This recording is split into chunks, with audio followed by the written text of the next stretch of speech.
Now that leads also to another quick thought I had, and that is theological education in these underdeveloped countries. I love this.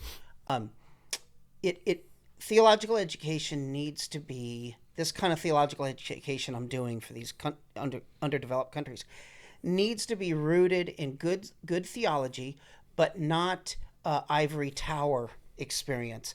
It's feet on the ground, practical theology, meaning good theology, but theology that is geared toward true practice, toward people that have lower levels of actual education themselves. But it seems like sometimes there's been such a professionalization or a specialization of theological education that I remember my education. It was wonderful.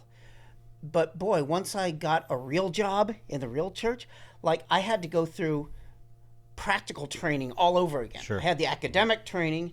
Now I need the practical training. So that's what we're trying to do, is integrate good theology without it becoming too academic, and being more like, okay, how do we live this out with one another among a lot of people that don't even have a high school education. Right.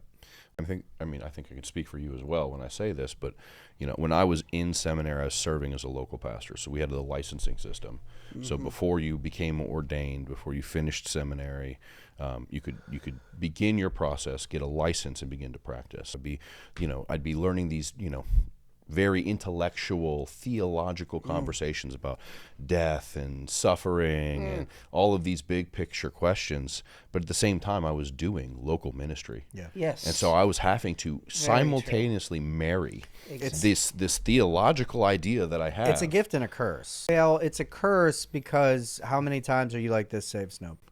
It is our job to say, I understand. Yeah, but pastoral these ministry and intellectual theology ideas aren't like, I mean, Yeah, it's look, it's part a of both pastoral and. ministry. Most of my Evil, or, education what I is in apologetics, and so that's his where argumentative I'm is what he's literally saying. like, none of this. Hence his argumentativeness. Yes. No, but no, I mean, there's plenty of like hospital visits where I'm not like, let's talk theodicy. Yeah, making right now.